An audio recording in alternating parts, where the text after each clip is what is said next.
There have been times where I've been invited to go to a studio, and it's not a studio, it's a hotel room. So in my head, I'm like, okay, well, is this like a hotel room type of shoot then? I had no like wherewithal about my own attraction level, because I just was dancing. Like, I was dancing, dude. I just always thought that was my appealing quality. I didn't think that it's still something that I want to do. I want to work with animals. Okay. And it was intense because it was so revealing. I was in like a suit and tie kind of like vibe, and we were at the Q train, and we were...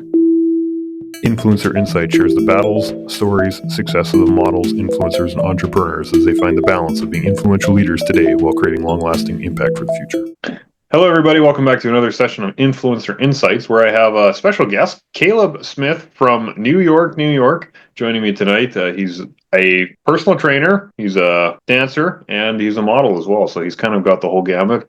And he was telling me beforehand that he kind of likes to jump around a little bit and experience different experiences, and everything kind of fits together in that realm. So it's really good to have you on, Caleb, to share your experience tonight. So it's a pleasure. That was a great introduction. Awesome. Good.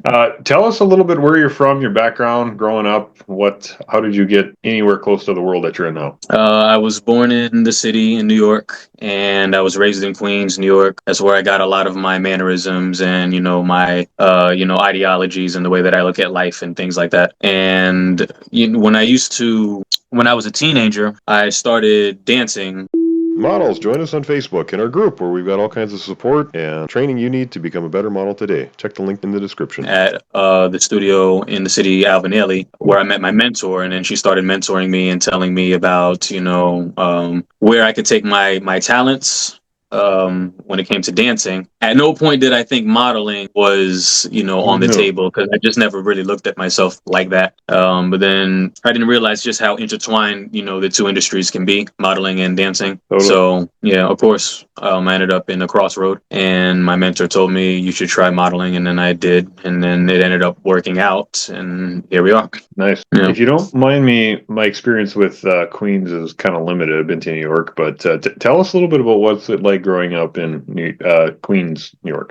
Southside Jamaica, Queens, Hollis Avenue, Farmers, Hillside. Me and my mother, we used to move around a lot, so I never really had time to sort of, develop long-lasting relationships with like the neighborhood, so to speak. But I did gather a mental map of every part of Queens that we lived in, and it's like a completely different world. Is like that right?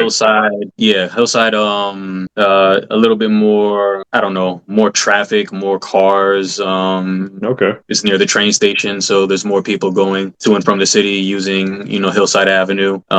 Southside Jamaica, Queens, more hoodish and, a little bit more ghetto, so to speak. Okay. Cool. Yeah. That's kind of I'm sure you've got lots of experiences of just seeing things develop, and as you grow up, there's all kinds of crazy things that go on in New York, let alone in Queens, right? So yeah, definitely intriguing areas to live in, but you learn in a different way. Sure. Yeah, it's unique in your development. You went to school out there too, obviously. Yeah. My high school, I went to Elmont Memorial. That was in Long Island. Okay. Yeah. I lived there for maybe 4 or 5 years. And while I was over there, I went to high school in the local high school that was over there. Nice. Mm-hmm. What, when you started to grow up, when did the dancing kind of kick in? Was that something you did with your friends, and then you're like, hey, I should do this more full time, or did you just decide to do it on its own? Or when I was still growing up as a kid, I was still trying to figure out like what thing can I like provide for the world, because I had this thing where when I grew up as a kid, there was the kids that were great at basketball, there was the jocks, there was popular people, but they all had something that they had a value that they gave, and that was the reason why they were popular, so to speak. And I didn't really have anything, so I was trying to figure out like what my thing was. When I was 6, my mom and my dad, they were singers. My father, professional. Oh, cool. Musician. Yeah. So when I was 6, I was performing already. Like I was already, On singing stage. and performing. Yeah. Mm-hmm. Nice. I was faster than my students when it came to the subject of music. So instead of me doing music class with 4th graders, I was always elected to do music with sixth graders, so to speak. Okay. So I always had like relationship with music. Yep. You know, Kind of and connects you then when back. I got to high school, then when I got to high school, I just started. There was a movie called Rise, and it was a crump, which is a dance form from LA that I just like fell in love with the movie and the dance form. I just started doing it in my living room, just trying to practice because I thought they looked so cool, so I wanted to be Yeah. cool too. I'm a little curious about that. You talked about it kind of being like you noticed the other groups of kids where they had their thing, whatever it was, right? But was that Mm-hmm. like did you come to some realization as a kid that, or is it kind of something that you looking back on your process realized that you were processing that way? Oh no, I knew back then. I just never knew if I was going to take it anywhere specifically, but I did understand that I had, at least when it came to that subject, I was learning faster. Okay, that's a Like I big was deal learning because faster. I was learning on my own. I was making my own music with my recorder and flute or whatever we were playing nice. at the time with the flute. Yeah. It's honestly a big realization because a lot of people they self-awareness is such a key thing in life and developing, and so to hear you that you've kind of made that own reflection in yourself, that's pretty cool that you could do that so young. So not a lot of people, Yeah, they just do what they do, right? So they don't think about it. So that's true. Yeah, very true. But yeah, I was definitely aware at that time, at least when it came to that. nice, very cool. Hmm. And then so dancing kind of through high school, you got getting the moves on. What was the first job that you started doing with the modeling? When did you transition to that? There was I think I was 19, 20, Cool. and my mentor, who was also my choreographer and my dance teacher, she found a gig for this runway show, and she had her mentees. It was me and these three other individuals that I was dancing with. We were like a little dance crew, so to speak, Cool. under her umbrella. Yeah. And she asked me personally to go to this gig and go to the casting and try to get in. And at that time I had no like wherewithal about my own attraction level, because I just was Sure. dancing. Like I was Yeah. dancing, dude. I just always thought that was my appealing quality. I didn't think that visually, I had, quality like that. So I went there kind of like, I don't know why you're making me do this, but okay, I'll try. And then, I went there, and then we did a little walk. I didn't know how to walk. I'd like tried to practice on the train ride over there, and I did it to the best of my ability. I tried to figure out, like, I know how to dance, so maybe I could just learn how to walk. It's not the same. Who knew, eh? Yeah, I know. Totally different thing. You can't, yeah. Is you're kind of like me where you're looking at yourself and you're like, how do I not know how to walk? But you overthink it Yeah. and then you're like, oh my gosh, like Yeah, something so simple, but yeah, not really. but not really. Yeah.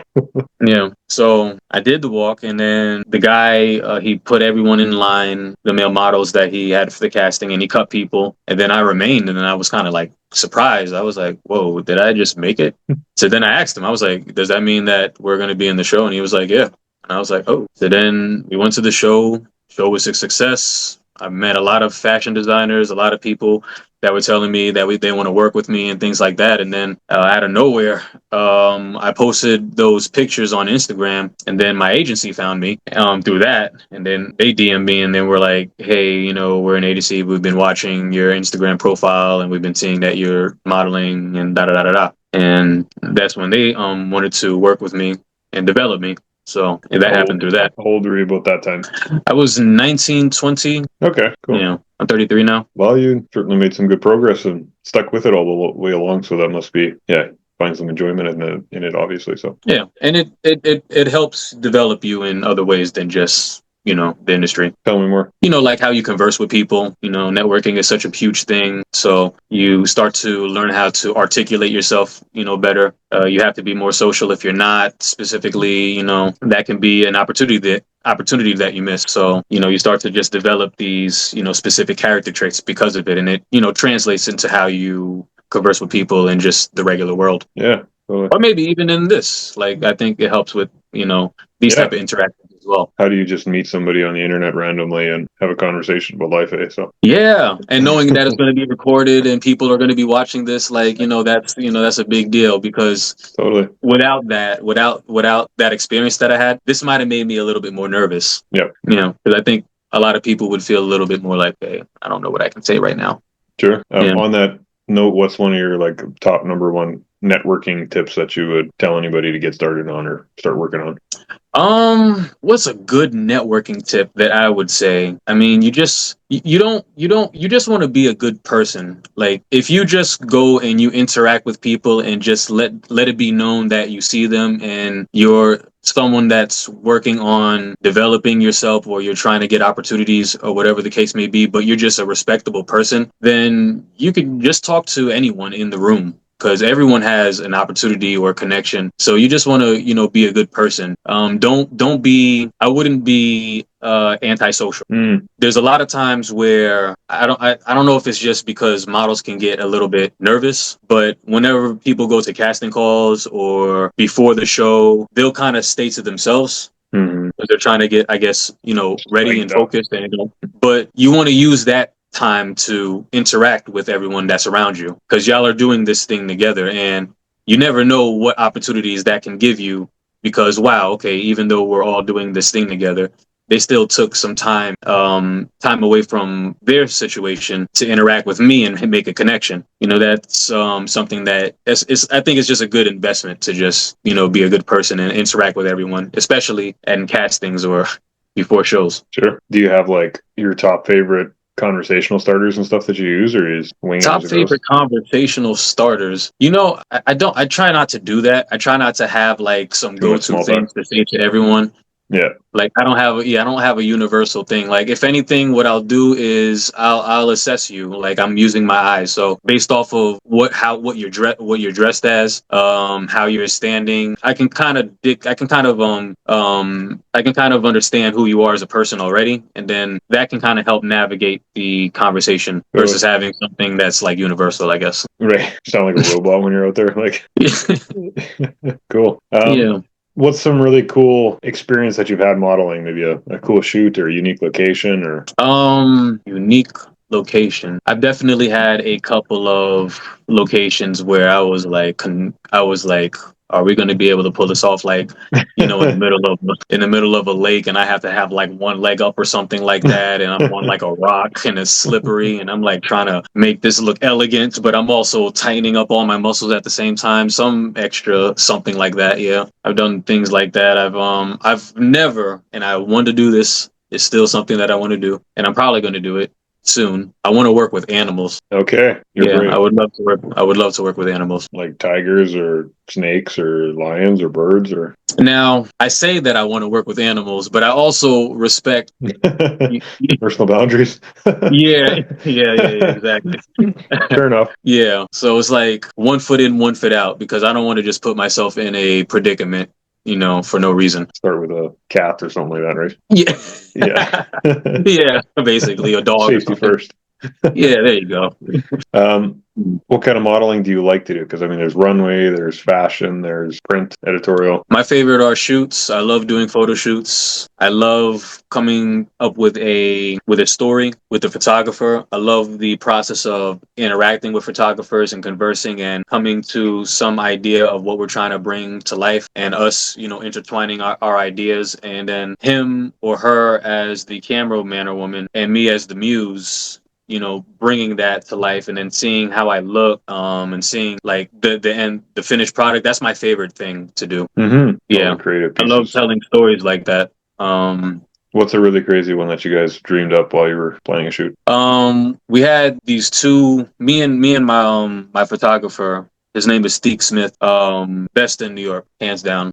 If you were to see his work, we did something recent and it was intense because it was so revealing. We had one shoot where I was in like a suit and tie kind of like vibe, and we were at the Q train and we were, taking pictures in the train, out the train, on the station, down the stairs. We were really interacting with, everything that was happening around the subway. Shoot. Yeah. And the reason why we were doing that was because those trains are getting ready to be replaced forever by new trains. So for him, these are his childhood trains that he will no longer see. So he's trying to make the best of, whatever's left. While they're there. And then from there, we went to just this revealing, I just took my shirt off and it was just, me just, super like stoic, like unwavering masculinity thing that we were trying to pull off, and that's not easy to do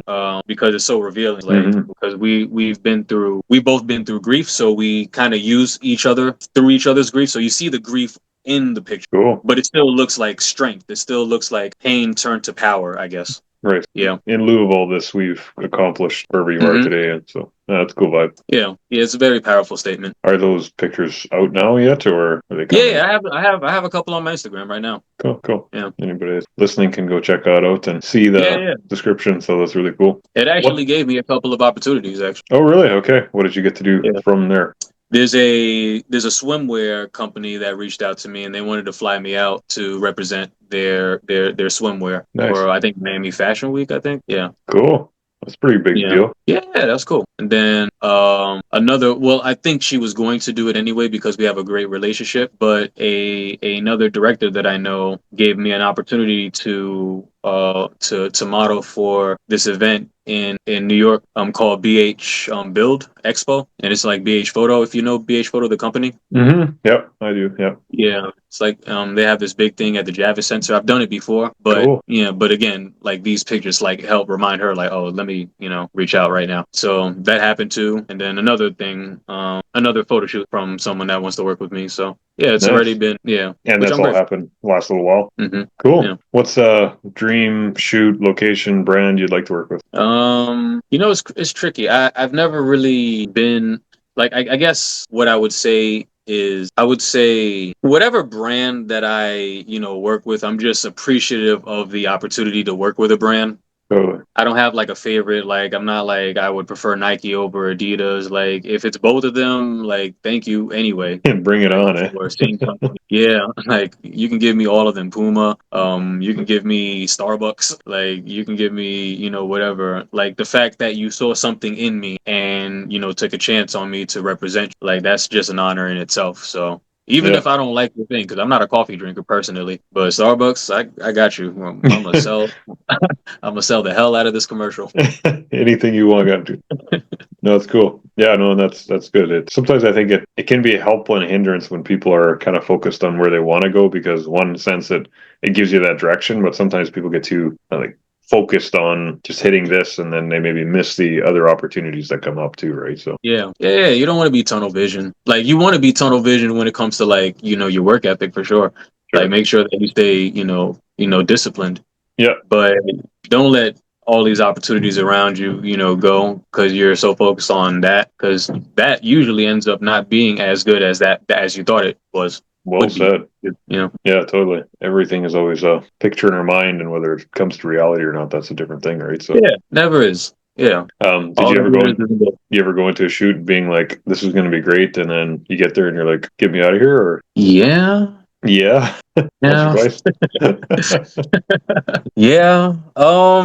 Is this the mental health part of the? Sure, we can touch on that. We'll dive further later, but okay, because. Yeah, like one came to mind just now immediately. I've been in. Good Lord. You don't give us details or anything, but just the highlights. No, I got you. Well, okay, then I'll be vague at first, and then more descriptive if we see fit. Cool. But there have been times where I've been invited to go to a studio, and I show up, and it's not a studio; it's a hotel room. So kind of like that. Could go wrong, yeah. Yeah. So in my head, I'm like, okay, well, is this like a hotel room type of shoot then? Right. Yeah. What are we going to do here? Yeah. Yeah. Versus, a studio. So yeah, things like that. Sure. Do you kind of going through a couple of those experiences now? Do you see things or identify things that you maybe are a little more cautious of now that you maybe didn't know at first? Or yeah, absolutely. I used to be oblivious. My brother used to get on me about that because he would say that not everyone, has the same, not everyone moves the same way that you do. So you can't, expect people to, behave in the same manner. Mm-hmm. I understand that. And I get that. Totally. But sometimes I didn't realize to what degree people can, try to maneuver in a way that can be a little bit questionable. Yeah. So almost instinctively, because I went through certain experiences, when someone asks certain questions, I'm kind of like, okay, why are you asking that? If I'm being invited somewhere, I'm like, okay, why are you inviting me? Like, what's everyone has intentions. Like, what is your intention? Yeah. Why? So I'm always questioning that now. And Right. most people, they'll kind of show in the Doesn't take interaction. long. Yeah. It's like, okay, I see what's happening. Peace out, eh? Yeah. Literally. Yeah. Yeah. Okay. Gotcha. I'm gonna go this way now. Yeah. Yeah, exactly. See you later. Yeah. What are some things that, looking back on younger Caleb, you would have told him he should have done sooner or would help him fast track his career as a model? Know your worth earlier. Mm. Stand up for yourself faster. Say no sooner. Mm. And what I mean by that is we starting out are so humble and not privy to the higher ups language and the way that they communicate, that when they give an opportunity, we're just so grateful for the opportunity. We don't really think about our own value and self-worth. You got it. We accept anything, and we do anything, sometimes for free, sometimes for exposure. Right. Sometimes too far. Yeah. Sometimes you could have hurt yourself, Right. or you revealed too much and you didn't get paid for it. Yeah. I would tell, not that I've done this, but I would tell Caleb, younger Caleb, that you have to stand up for yourself faster. Like, because I had a thing as a kid growing up, not having the ability to stand up for myself. Like, if I was bullied, I would get up and I would fight, but I would be scared. But it was like I never, really had, quote unquote courage. Then I started developing. I started working out more. I started learning how to fight. I started doing things to help me with my own like confidence, so to speak. So yeah, back then I would let them know like, dude, they're asking you to do a lot and you're not getting paid to do that. So don't do it. Right. Hold Yeah. on for the better thing. Mm-hmm. And they're going to make you feel like you're wrong for standing up for yourself, Mm-hmm. but still do it. Still stand up for yourself. Did you ever come They're to going to try to make you feel guilty for that. Totally.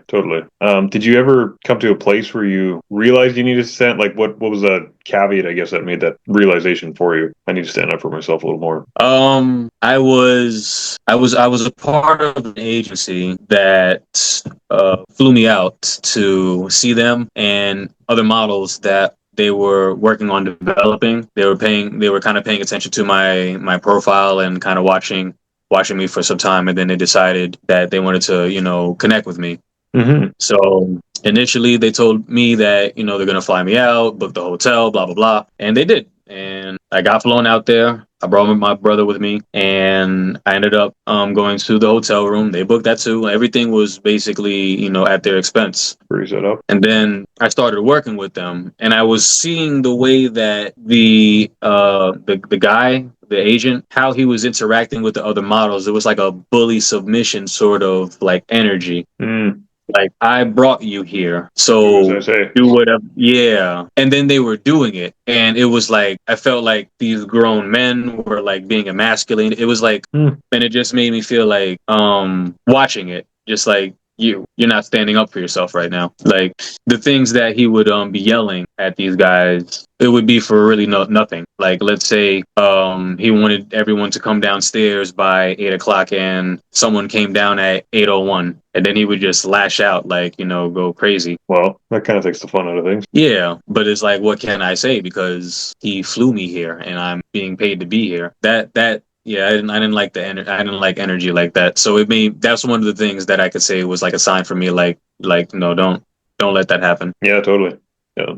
It's hard to watch, hard to be a part of, right? So Yeah. What was that, like a few days, that trip, or was it? It was last year. Yeah, it was like a week. Okay. Oh man, well, that's quite a long time to put up with that. So Yeah, it was like a week. I mean, we went there to do a job, so I just felt like, I was focused on the job. Like, let's go here and, do what we came here to do, and, book these, shows and things like that. So, but still, it was like, we had a curfew. These are grown men. yeah, exactly. Live your life. Yeah. So yeah, things like that. Anything change? Like, have you been on some trips that were big like that since then that have gotten better, or was that kind of a one-off experience? Or Not yet, but like I said, I am getting flown out in like next month. So nice. we'll see how that goes, because that trip happened last. So this year, is this. This one coming up. Nice. Good for you. How far do you get to fly? I think I'm going to Barbados. Holy smokers. Good for you. Yeah. Be a good time. Thank you, man. Yeah, hopefully. Yeah, that's impressive. Hey, still focus on the work. Yeah, that's right. How long did it take till you? Everybody's always interested in the money and that end of it, how long did it take till you started getting some paid gigs when you jumped into this? It wasn't immediate. There was a lot of like networking and like getting my name out there and Portfolio building. yeah, it was a lot of that. There was a lot of that going on.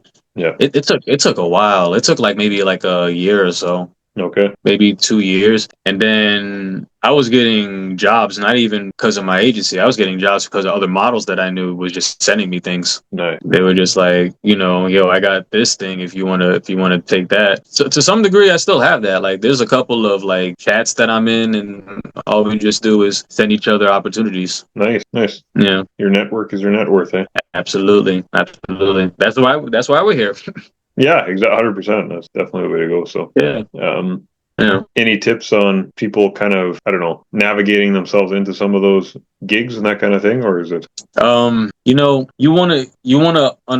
got to understand that no matter what happens at that gig, you are still representing yourself. And so the best thing you can do, no matter how it goes, no matter how unprofessional they may be or not, you have to be professional because you're making a name for yourself. No matter what happens, they're going to remember you. And you're going to be talked about. Mm-hmm. With all the no's, your professionalism will remain. Okay. So what does that look like? Arrive on time, arrive 5 minutes early, make sure you have your portfolio, make sure you're dressed right, make sure that you have your makeup on, make sure that, you're presentable. Yeah. Be serious about the job. Yeah, be serious with every single one that you do, no matter how important the job is, no matter how small it may be, because all you're doing is you're just stacking up, that the way that people, view you and your professionalism. Wow, they look good, but no, their professionalism, like they're really, That's So that's definitely a tip I would say. Yeah, no, that's good advice because I think there's that temptation that when you're in front of something, I mean, you get to be a star or whatever, right? And unfortunately, that can go to a person's head pretty fast too if you're not kind of cautious of the nuts and bolts. So that's another thing. You got to stay humble. Like you have to be grateful for and be appreciative for every win that you get, but understand that there were thousands of people that wanted that position and they didn't get it. So be appreciative of that. You deserved it. You earned it. You did the work. You did whatever you needed to do to stand out, and they loved your look, and you booked it. Congratulations. Yeah, but don't get a big head. Do you have anything specifically that obviously paying attention to self-awareness and being grateful is important, but do you have any other things that you do yourself to kind of stay grounded and practice humility on? I meditate all the time. I pray. I pray with my mom's urn. I do yoga, I stretch, I dance, I do, I listen to music. I have ways to sort of ground myself and remind myself that I'm still, a mortal human being that can hurt, and be appreciative that I'm still able to breathe air into my lungs and things like that. So I don't disrespect the work that I do, like the hard work that I do, the way that I train, the way that I try to think, the way that I try to market. The way that I network, I don't try to disrespect that, but I do also try to be appreciative of every opportunity because a lot of this is luck too. Sure. Kind of the right place at the right time, right? So yeah. Have you been in a moment where, say, the opportunity comes and you realize to yourself, man, if I hadn't been preparing for this moment, it might have come, but I wasn't ready for it, right? And you ever had that feeling like, wow, that was totally worth all that preparation for that moment, or? Mm-hmm. Yeah, for sure. Like, you mean when it's like this, stay ready so you don't have to get ready. Yeah, that's a good one. Yeah, it's perfect because that's literally what happened with this situation just now. Like when the guy who reached out to me, he wanted a picture of me like right now with like how I would look with my shirt off, and I just so happened to do that shoot. So I was like in perfect, like I was like super duper right. Yeah, in sync. Yeah, it was like, oh, right on, like this is going to go in my favor, and it did. Nice. Yeah. Oh, that goes a long ways. And I can't remember if I don't know if you ever listened to Tony Robbins or not, but he kind of talks about what you practice in private, you'll be praised for in public, right? And that's it's not about getting the praise, but it's the realization that all of that time that you spent dedicated to your craft or improving yourself comes to fruition at some point, right? And that's when people, wow, that looks really easy, or they're a natural or whatever it is, right? But it's like nobody saw the grind in the background. So yeah.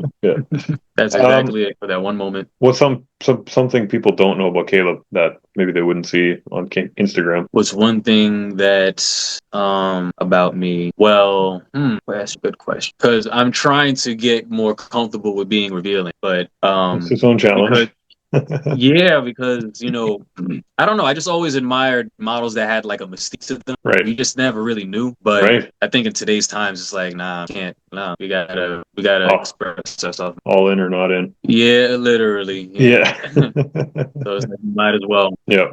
I just pray that I sound as good as I think I look. You're doing great today, so no Like, I worries at hope I all. don't sound. Yeah, I had someone tell me that. I had someone say like, "Oh, you do not sound like how I thought you sound." You're sitting there like, is that a good thing? I have no. Yeah, I know, right? Yeah, interesting. Usually people are Did calling I it let you down? good Is thing. it better? Yeah. Talk lower to talk higher or whatever, right? That's good. We touched on the mental health a little bit before, but I felt like there was more to that story that you wanted to share than we got into. So tell me about it. It gave me just a weird, and I'm sure you've had guests that have talked about this. I don't know if guy or girl, more majority girl, but it happens for guys as well. But just when you are in a situation or position where someone is attempting to take advantage of in a quote unquote like I guess sexual manner, so to Sure. when you are attempting to be a professional and someone else is not, it's like it almost makes you feel like what am I really worth? Like, do you not see that we could just do great business and make a decent amount of money? We can create great partnerships, but why are you attempting to do something different? Right. And then also, yeah, it's like, so once you've had that happen to you a couple of times, it just kind of makes you a little bit hesitant with who you want to interact, because now it's like you start to get another sense of, oh, this is ulterior motives. It's like what women usually talk about with the quote unquote nice guy. It's like you're not being nice because you're a nice person. You're being nice because you want something from me. Yep. Yeah. Totally. So yeah, that can be a bit that could be a bit traumatized for someone who is not privy to how people can maneuver in this industry. How does that Go for it? No, sorry, go on. No, I was just going to say, how does that, when you walk away from those experiences, how does that, do you carry that for a long time, or is it something a guy can work through, or what do you do to work through it? I remember that there are genuine people, and I make sure that when I find out who those genuine people are, and we do great business together, we are like forever locked in. So what I did, I developed a safe haven of people that I trust. That took time to find the right people. Totally. But it's the right investment to make, because when you find them and you know that it doesn't matter how we feel about each other, we're here to do great business and put out a great product together, and it should be fun. It should be a fun experience, and we shouldn't have to worry about each other. Right. When you find that, like, you hold on to those people. Right. And you take recommendations from them too, right? Or who else to work for or whatever, right? Because at least you've got that kind of foundation together. So. Yeah, because you will be surprised. There were people that I trusted that I heard were just doing things that I did not agree with. Is that right? Yeah, where I was like, why are you doing that? It's weird, because it's like you like my relationship with attraction is different, because I understand how powerful beauty and attraction can be, and how compromising it can make other people. Yes. Yeah, for sure. Yeah. So it's like, I get it, but there's still some class you can have. Yes. Right. One thing to appreciate things, but to take it to an inappropriate level, that's a very, very fine line. So, yeah. And I think some people get kind of lost in that too, where they maybe jump in the industry and they get involved in something, and it takes them down a path that you see so many young kids and stuff in entertainment where they don't do very good when they grow up because of some of the, like you say, trauma that they experienced as a kid, right? Like that's hard on the mind for a long time. So yeah, that Nickelodeon documentary, right? Yep, totally. Exactly. Yeah, exactly. What do you talked about prayer, meditation, those kind of things. What else do you do to kind of keep going forward though in life? Like sometimes you can get stuck in those moments when things went sideways. No, I don't want to do this anymore or whatever, right? Like what keeps you moving forward? Well, I mean, I'm still goal orientated, like goal orientated. So it's like I feel like that's how I continue on. Like I always make sure that I have a goal in mind. So my next thing is I'm trying to develop my YouTube channel now. Cool. I'm trying to develop a digital product. I'm trying to create a meal plan. I'm trying to do other things. So that keeps me,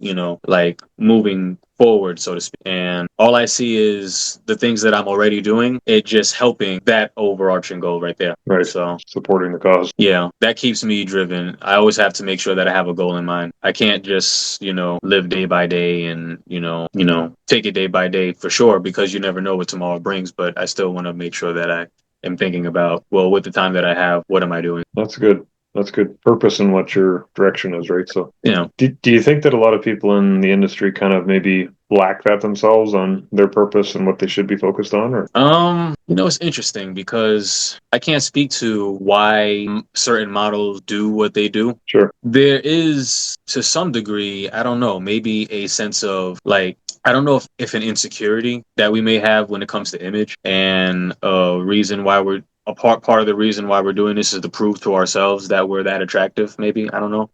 I feel like that's part of the reason why some people do this. self-justification. Yeah. Also, maybe they feel like because of Instagram and how like image based it is, that they want to compete because it's like the trendy thing to do anyway. They want to be, they want to fit in. Sad reality to live in, but yeah, for sure. Yeah. Yeah. And then some people genuinely just, they just love expressing themselves like that. They just, have a Yeah, passion for creating. just image, and, they understand, colors and lighting and their angles, like they understand how to express themselves and tell a story. And that's just the way that they do it. That's just the way that they express themselves. Yeah, There's people like that. they And probably you have can some kind of of the see the best work. difference. Yeah. You see the difference. You see the difference in a model like that Yeah, versus the other one. yeah, yeah. The guy that's just looking there for likes or whatever, right? So Yeah, because that's the thing. You don't want to just look good. You want to tell a story. yeah, no, that's right. Yeah. People love following. It's kind of a weird thing on social media how people just like to follow other people living life, right? Yeah. It's hyper cool when you're like pro model and doing all those fun things too on top of it, but getting to travel around the world. But I mean, Yeah. they just like to follow somebody and have that connection, right? So, It's very true. what are the dreams, aspirations for the next couple of years for Caleb? I talked about it just now. You're doing some big things. That's a lot of work to get YouTube going and all of those things. So, It is, but I'm figuring it out, and it's slowly working. So cool. I'm on the right path, and Right I'm on. happy about that. Yeah, I'm definitely one of those live in the future kind of like types, and then work towards it. Nice. So definitely I want to do that. I want to move to Jersey. I also want to focus more on teaching more of advanced choreography classes. I also wanted to, I'm not entirely sure how I feel about it now, but I wanted to create a hub for models to repurpose their shoots, and then, figure out a way to, because sometimes all they do is they put it on Instagram, and then once it gets its like and comments, then it dies basically. Gone. It's like, Yep. yeah. So it's like, how do we figure out how to? And sometimes they prep for weeks for these things and it's like it died too soon. So how do we repurpose these shoots to come back to life and actually get something, some money out of it? Cool. So that's kind of where my headspace is at right now. Nice. Good for you. Thank you, man. Value added things that are kind of all in the realm that you're in right now too, right? So Trying, it's good. trying, humble. Yeah, for sure. It all comes. It takes a lot to step out and do that stuff and be that person too. And I think sometimes that maybe is missed. That if you're doing it with the intent of trying to add value or have purpose, like you're saying, then that's kind of its own level of humility in its own way, right? So it inspires others. So you're on the right track for sure. Okay, so you're working on that kind of stuff next couple of years. What I think I always say that your dream life, if everything comes together for you, what's that look like in a couple of years down the road? Oh man, a big mansion, man. Oh man, I'm going crazy. I'm just big mansion. Doer. I would have moved my cousins out. Cool. The mansion. My brother would have been there. Is going to be there. Nice. They're going to happen. Nice. Got to manifest that. Yep. Visualization. Yeah. Reconnect with my family. Try to realize the dreams that my mother would have wanted for me. if she was still here. Cool. And that was definitely one of them. We were doing mansion hunting, like we were taking it seriously. Nice. Yeah. Well, that'd be super special to get to Yeah. share that in a different level maybe now, but Yeah, still I'm gonna honor send you a that way. picture when it happens. I'm gonna let you know. I'm gonna let Sweet. you know. I'm looking for tag me in the post or whatever, and then we'll I will. I promise. come to New York. We'll come for a tour there. So Yeah, for sure. I got you. All drinks on me. nice. How do people get a hold of you?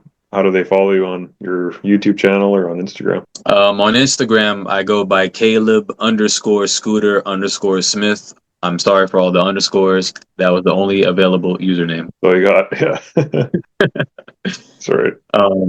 Yeah, but yeah, you can follow me on there. I do modeling things. I'm starting to put more like, fitness tips and mental tips and like skincare routines and things like that. I'm starting to be a little bit more.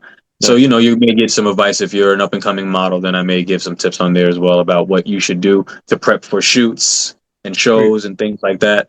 So just so you don't feel like you're just going to see my body all day. Yeah. It's going to be insight there as well. Some advice and some value add too there, right? Some images. Yeah. Some Perfect. dope workout routines, things that I'm eating, things like that. Yeah. Nice. Good value. So right on. Yeah.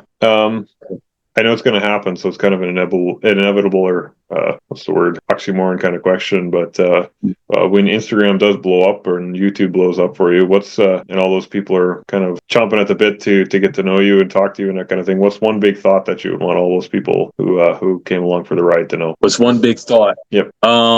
What's one big thought? It's not as hard as you think. There's a good one. Yeah. Why do you say that? We make it harder. We live in worst case scenario. Totally. The very minute that you realize how easy it is, it becomes easy. It just comes to you easily. Yeah. It just comes to you. You just attract it immediately. Nice. I know that's hard to do, to live in that reality. Yeah. But if you get there, there's really nothing you can't do. Well, what's that? Yeah. World is yours. I was on my couch, right? Maybe last year around like September, October, practicing when I was going to be on a podcast. No way. Yes, I was practicing. I was practicing how I was going to look. I was practicing how I was going to talk. This is exactly how I was going to look. I wore this on my couch and I pretended that the conversation was exactly what's happening right now. Us talking about mental health. Nice. Because I knew in my head I needed to have a podcast in order to express myself so that people can have something to go with the images. Yes. Yeah. So that they can have a deep dive into it was like, wow, I'm going to put that do-rag on and then articulate myself in contrast, Yep. Yeah. Cool, man. I'm so glad that, thank you for sharing that. That means a lot to hear that. And you just never know where their journeys align, right? And when you're on the right path, it seems like everybody's crosses together, and that's a wonderful thing. So yeah, it's a beautiful thing. It's a superpower because I feel like greatness attracts greatness. Yeah. I agree. That's good. Yeah, it's been a pleasure, sir. Cool. Well, we do appreciate having you on tonight, Caleb, and sharing your thoughts and some of your story. And I look forward to hearing more of kind of the successes that come your way and the things that you learn as you go. But really appreciate your time tonight. So absolutely, definitely going to give you that drink. That sounds good. Looking forward to it, man. I got you, brother.